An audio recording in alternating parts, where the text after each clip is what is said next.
నమస్తే, welcome to 99 TV. చెంగూరు బాబా చూస్తున్నారు కదా, ఉప్మాను ఊదితే పడి చచ్చిపోతాడేమో అని అన్నట్టున్నాడు. కానీ అతను ఎంత బలవంతుడంటే ఉత్తరప్రదేశ్లో బలవంతపు మత మార్పిళ్ల వెనక పెద్ద మాఫియాని నడిపిస్తున్న వ్యక్తి చెంగూరు బాబా. ఇతను 1500 మంది హిందూ యువతులు మహిళల్ని బలవంతంగా ఇస్లాంలోకి మార్చాడు. అలాగే కొన్ని వేల మంది ముస్లిమేతలని కూడా ఇస్లాంలోకి మార్చి వాళ్ళని కరుడుగట్టిన ఉగ్రవాదులుగా మార్చే ప్రక్రియ కూడా ఫేజ్ 2లో మొదలెట్టాడు. ఒక సాధారణ ఉంగరాలు అమ్ముకునే వ్యక్తిగా ముందర దర్గాల దగ్గర కనిపించిన ఈ చెంగూరు బాబా ఎక్కడోడు, వాడి కథ ఏంటి, క్రమామిష ఏంటంటే చూస్తే యూపీ పోలీసు ఇతని గ్యాంగ్ని అరెస్ట్ చేశారు. స్పెషల్గా యాంటీ టెర్రరిస్ట్ స్క్వాడ్ దీనికోసం ఫామ్ అయింది. ఇతని కోసం దాదాపు ఏడాది పైగా ఇన్వెస్టిగేషన్స్. ఇతను ఏ స్థాయికి వెళ్ళాడంటే లోకల్గా ఉన్న పోలీస్ని, లోకల్గా ఉండే ఇంటెలిజెన్స్ ఆఫీసర్స్ కూడా కొనేసి ప్రలోభ పెట్టి భయపెట్టి తన దారిలోకి మళ్లించుకొని తను ప్రస్తుతం ఉంటున్న జిల్లా అడ్మినిస్ట్రేషన్లో వేళ్ళూని కొనిపోయాడు. ఇది ఏటీఎస్ పోలీసులకి, యూపీ ఏటీఎస్ పోలీసులకి ఆశ్చర్యం కలిగించింది. ఇన్ఫ్యాక్ట్ ఒక స్పెషల్ టాస్క్ ఫోర్సు ఇతని యాక్టివిటీస్ మీద అధ్యయనం చేయడానికి యూపీ అంతా తిరిగితే లింక్స్ మహారాష్ట్రలో తేలాయి. ఇతని కొడుకు కూడా అలాంటి వాడే. మొత్తానికి ఒక అనర్త్ చేశారు. ఇతని అసలు పేరు జలాలుద్దీన్, కానీ ప్రజలకి చెంగూరు బాబా. ఇలా గాల్లోంచి ఉంగరాలు సృష్టించివ్వటం, అందరినీ కూడా చాలా కరుణాపూరిత దృక్కులతో ఆకర్షించుకోవటం, దర్గాల దగ్గర ఉరుసులు జరిగేప్పుడు ఏదో తాను ఒక మహిమాన్వితుడని ప్రచారం చేసుకోవటం.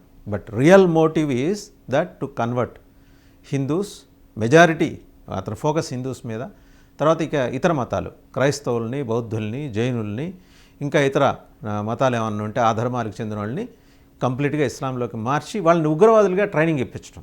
ఇతని కనెక్షన్స్ వచ్చేప్పటికి ఎక్కడున్నాయంటే మన ఆపరేషన్ సింధూర్ అప్పుడు Jammu and Pak occupied Jammu and Kashmir POJKలో 9 క్యాంప్స్ డిస్మాంటిల్ చేస్తే జైషే మొహమ్మద్ హెడ్ క్వార్టర్స్ని డిస్మాంటిల్ చేసాం, బహవల్పూర్ అని. ఆ బహవల్పూర్ క్లానికి చెందినవాడు అనమాట.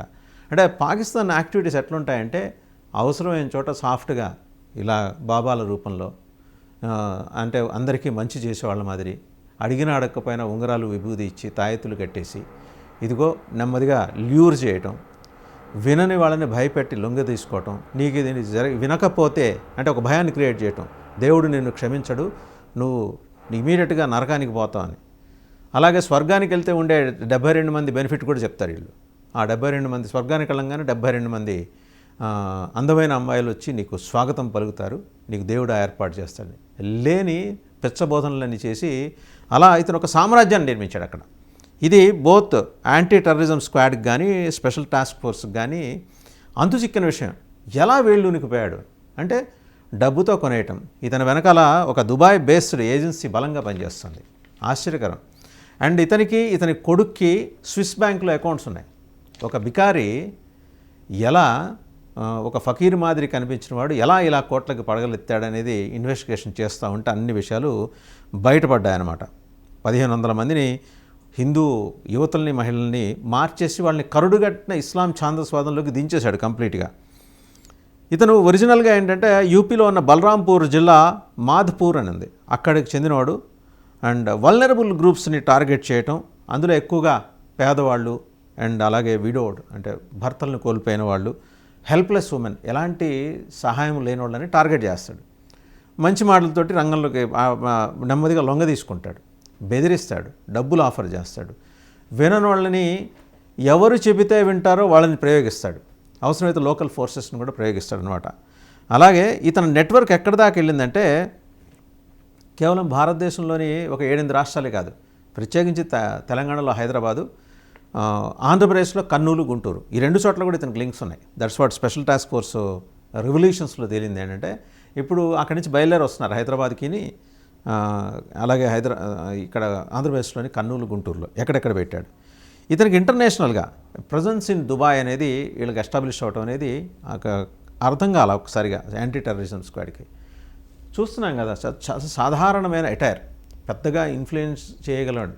కానీ ఎవరన్నా అసలు తాడిత పీడిత విస్మృత విసర్జిత సామాజిక వర్గాలకి తానే పెన్నిదినని, తాను ఒక అవతార పురుషుణ్ణని క్లెయిమ్ చేసుకుంటూ అందరినీ హక్కున చేర్చుకొని వాళ్ళకి ఆర్థిక సహాయాలు, అలాగే వాళ్ళకి ఆహార సరఫరా ఇవన్నీ చేస్తూ నెమ్మదిగా పెనెట్రేట్ అయ్యాడు. బట్ మోటివ్ చాలా దుర్మార్గమైన మోటివ్. బెదిరించటం, లొంగ తీసుకోవటం, అత్యాచారాలు చేయటం ఇవన్నీ ఉన్నాయి అతనికి. ఇంకా వీళ్ళకి క్రెడిబుల్ ఇంటెలిజెన్స్ వచ్చిన తర్వాత స్పెషల్ టాస్క్ ఫోర్స్ ఒక లార్జ్ స్కేల్ కన్వర్షన్ ర్యాకెట్కి ఇతను నాయకత్వం వహిస్తున్నాడని తెలిసిన తర్వాత కేవలం అతను ఒక్కడిని అరెస్ట్ చేయడం కాదు, దీని వెనకాల ఏంటి అసలు డీప్ రూట్స్లోకి వెళ్తే దీని వెనకాల డీప్ స్టేట్ ఉంది. అంటే పాకిస్తాన్కి సహాయపడే సిరియాకి సహాయపడే లెబనాన్కి సహాయపడే ఈజిప్ట్, అలాగే ఇరాన్లో సెక్షన్, అలాగే హెచ్క్యూబ్ ఉంది, హౌతీస్, హెజ్బుల్లాస్, హమాస్, ఈ 3 గ్రూపులు కూడా ఇతనికి. వీళ్ళు కాక మన కూలగొట్టిన బహవల్పూర్లోని జైషే మొహమ్మద్ హెడ్ క్వార్టర్స్లో ఒక 7-8 మంది ఉగ్రవాదులు ఇతనికి, అందులో ఒక 3-4 ఇతని సోదరులు ఉన్నారు. వాళ్ళకి సాధారణంగా వాళ్ళ కుటుంబాల్లో 15-20 మంది దాకా ఉంటుంటారు కాబట్టి అలా ఒక 4-5 సోదరులు అక్కడ సెటిల్ అయ్యారు. వాళ్ళు ఉగ్రవాద శిక్షణ, అలాగే నిరంతర పర్యవేక్షణ అదంతా వాళ్ళు చూస్తుంటారు. ఉగ్రవాదానికి సంబంధించి యూనివర్సిటీ సిలబస్ అంతా వాళ్ళు రాస్తుంటారు. ఈయన ఏంటంటే అది థియరీ క్లాస్ లేదు, ఈయన ప్రాక్టికల్ క్లాస్లోకి వచ్చాడు. ప్రాక్టికల్ క్లాస్లోకి వచ్చి ఇక్కడ కుంపటి తెరిచాడు. సరే, ఇంకేం చెప్పాడంటే అఫీషియల్స్ ఏం చెప్తున్నారంటే చాలామంది ఇతని బాధితులు బయటకు రావడానికి భయపడుతున్నారు, రేపు పొద్దున ఏం చేస్తాడో, మా ప్రాణాలకు ముప్పు ఉంటుందేమో అని చెప్పేసి భయపడుతున్నారని చెప్పేసి. ఇంకా ఏటీఎస్ వాళ్ళ దగ్గర ఉన్న ఇన్ఫర్మేషన్, యాంటీ టెర్రరిజం స్క్వాడ్ వాళ్ళ దగ్గర ఉన్న ఇన్ఫర్మేషన్ అంటే ఒక ఎక్స్టెన్సివ్ నెట్వర్క్ మహారాష్ట్రలో ఇతను బిల్డ్ చేశాడు, నిర్మించాడు. ముంబై దర్గాలని టార్గెట్ చేసి దర్గాలన్నింటినీ డాట్స్ రూపంలో కనెక్ట్ చేసుకుంటూ అక్కడ ఒక ఫోర్స్ని బిల్డ్ చేశాడు. ఇలాగే ఈయనలాగైనా శాంతవచనాలు పలుకుతారు, లొంగ తీసుకుంటారు, ప్రేమతో పలకరిస్తారు అండ్ అన్ని రకాల సహాయాలు చేస్తుంటారు. ఒక ఇంటర్నేషనల్ సిండికేట్కి backed by Gulf based organisation. ఇతను సంధానకర్తగా, భారతదేశానికి సంధానకర్తగా చాలా గౌరవం కూడా పొందాడు. అయితే ఇతను ఇంటర్నేషనల్లీ డిజిగ్నేటెడ్ టెర్రరిస్ట్ అనే ట్యాగ్లోకి రాలా. వాళ్ళందరూ బైపాస్లో ఉంటే ఇతను ఔటర్ రింగ్ రోడ్ ఎక్కి చాలా వేరే పాత్ ఎన్నుకున్నాడు. ఇదంతా కూడా అంటే ఐఎస్ఐ డిజైన్ చేసింది, Pakistan inter services intelligence design చేసింది. మేడం ఎన్ అని ఒక ఆవిడ, నొషాబా షహబాజ్ అని లాహోర్లో ఉంటుంది, కరాచీలో ఉంటుంది, ఇస్లామాబాద్లో ఉంటుంది. ఆవిడకి పెద్ద ట్రావెల్ ఏజెన్సీ. ఆవిడ ఇలాంటి వాళ్ళందరినీ పోగేసి వీళ్ళకి చెప్పిన బాధ్యత అంటే స్లీపర్ సెల్స్ని తయారు చేయడం. సో చాలా సీరియస్గా ఆయన ఇన్వాల్వ్ అయి ఉన్నాడు. త్రికరణ శుద్ధిగా ఆయన నమ్మిన సిద్ధాంతం పట్టుకొని ఉగ్రవాదులను తయారు చేసే కార్యక్రమంలో ఉన్నాడు. ఇంకా అలాగే ఇతనికి డబ్బులు ఎక్కడి నుంచి వస్తున్నాయి, ఎన్ఆర్ఓ అకౌంట్స్ నుంచి ఇతని ఆపరేషన్స్ కోసం డబ్బులు ఎలా వచ్చి చేరుతున్నాయి అనే దాని మీద కూడా ఏటీఎస్ దృష్టి పెట్టింది. ఎక్కడ చాంద్ ఔలియా దర్గా అని ఒకటి ఉంది. అక్కడ యాన్యువల్గా ఊర్సు జరుగుతుంది, ప్రతి ఏడాది ఊర్సు, మనకు దర్గాల దగ్గర ఊర్సు జరగడంతో ఒక జాతర మాదిరి దేవుణ్ణి దర్శించుకొని బయటకు వచ్చి అక్కడ వాళ్ళకి కావాల్సిన వస్తువులు కొనుక్కోవటం, అలాగే ఎక్కువ ఆధ్యాత్మిక కార్యక్రమాలు నిర్వహించడం మనం చూస్తూనే ఉంటాం. మన 2 తెలుగు రాష్ట్రాలు కూడా దర్గాలు ఉన్నాయి, దానికి హిందువులు కూడా చాలామంది వెళ్తుంటారు. ఈయన చెన్నూరు బాబా అక్కడికి వెళ్తాడు, వెళ్ళి ఫారిన్ గెస్ట్లని అతను హోస్ట్ చేస్తాడు. వాళ్ళు కన్వర్షన్ ప్రోగ్రామ్స్ కోసం వాళ్ళని పిలిపిస్తాడనమాట. పిలిపించి వాళ్ళని హోస్ట్ చేసి వాళ్ళ చేత ఈ కార్యక్రమాలు చేయిస్తుంటాడు. ఒక ఇస్లామిక్ దవా చాలా చోట్ల ఇతను ఏం చేశాడంటే బలరాంపూర్ జిల్లాలో ఇస్లామిక్ దవా సెంటర్సు, మద్రసాసు సెటప్ చేయడానికి దగ్గర చాలా ఒక సిస్టమాటిక్ ప్లాన్ తోటి ఆయన వెళ్తున్నాడు. చాలా చోట్ల నిర్మించాడు కూడా. డెమోగ్రఫిక్ ప్రొఫైల్ చూసుకుంటాడు. అక్కడ ముస్లిమ్స్ ఎంతమంది ఉన్నారు, ముస్లిమేతరులు ఎంతమంది ఉన్నారు, హిందువులు మెయిన్ టార్గెట్ సెక్షన్ హిందువులు అనమాట, ఎంతమంది ఉన్నారు చూసుకుంటుంటాడు. ఇతని ఇన్ఫ్లుయెన్స్ లోకల్ అడ్మినిస్ట్రేషన్ మీద ఎలా ఉంది అనేది కూడా officers, STF special task force officers వాళ్ళు చెప్పింది, వాళ్ళకి అండర్స్టాండింగ్లో వాళ్ళ అబ్జర్వేషన్ ఏంటంటే లోకల్ పోలీసుని బ్రైబ్ చేశాడు, లోకల్ ఇంటెలిజెన్స్ ఆఫీసర్స్ని కూడా డబ్బుతో కొనేశాడు ఇతను. అంటే ఏ స్థాయిలో ఇతని నెట్వర్క్ ఉందో ఇమాజిన్ చేయండి. ఇతని అసోసియేట్స్ నీతు ఎలియాస్ నస్రీన్, ఆవిడ్ని ఈ చెంగూరు బాబాతో పాటు ఆమెని అరెస్ట్ చేశారు. ఒక 7 డే ఏటీఎస్ కస్టడీలో ఉన్నారు. ఒక 1 వారం రోజులు ఏటీఎస్ యాంటీ టెర్రరిజం స్క్వాడ్ కస్టడీలో ఉంటారు. అలాగే NIA intelligence bureau, national investigation authority కూడా వాళ్ళు కూడా వీళ్ళ దైపంగానే నెక్స్ట్ రౌండ్ 2వ వాయా 3వ వాయా వాళ్ళ చేతిలో ఉంటుంది. వీళ్ళకి ఫారిన్ ఫండింగ్ ఎక్కడి నుంచి వస్తుంది అనేది ప్రస్తుతం ఆల్రెడీ వాళ్ళు మొత్తం అన్కవర్ చేయడానికి ప్రయత్నం చేస్తున్నారు. అలాగే Naveen alias Jamaluddin and Mehboob Chhangur Baba's son అనమాట ఇతను. వాడి బయటకు నవీన్ అనే పేరు ఉంటుంది. అండ్ వాళ్ళని కూడా ఇద్దరిని కూడా అరెస్ట్ చేశారు. చేసి వాళ్ళని ప్రస్తుతం లక్నో జిల్లా జైల్లో పెట్టారు. నవీన్ అంటే ఈ జమాలుద్దీన్ అనే అతను బలరాంపూర్ జిల్లాలో పెద్ద ఎత్తున ల్యాండ్ కొనేసి, దుబాయ్ నుంచి వచ్చిన ఫండ్స్ తోటి ల్యాండ్ కొని అక్కడ ఇంకా మిగిలిన డబ్బుల్ని స్విస్ బ్యాంక్లో పెట్టాడు. ఇప్పుడు ఆ స్విస్ బ్యాంక్ డీటెయిల్స్ అని సేకరించడానికి ministry of finance, ministry of external affairs ప్రస్తుతం సాయం చేస్తున్నాయి ఐబీకి, ఎన్ఐఏకి. అలాగే చెంగూర్ బాబా మొబైల్ ఫోన్ మొత్తం స్కాన్ చేస్తుంది ఏటీఎస్ టీమ్స్.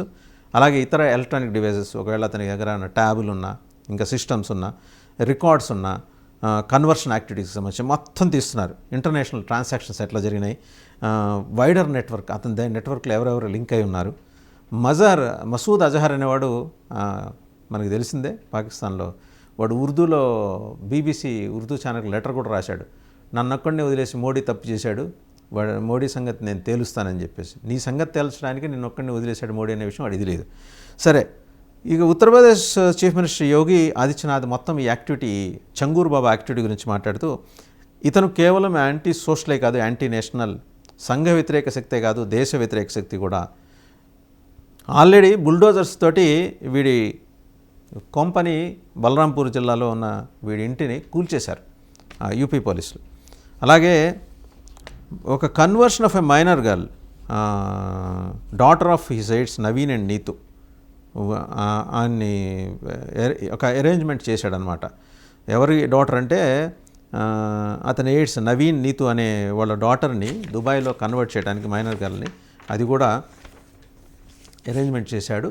అఫీషియల్ డాక్యుమెంట్స్ ఇంకా అయితే వాళ్ళని హిందూస్గానే చూపిస్తుంది. పాసిబిలిటీ డాడ్జ్ లీగల్ స్క్రూటినీని అవాయిడ్ చేయడం కోసం అతని ప్రయత్నాలన్నీ చేసుకుంటున్నాడు. ఇది మొత్తానికి చెంగూర్ బాబా కథ.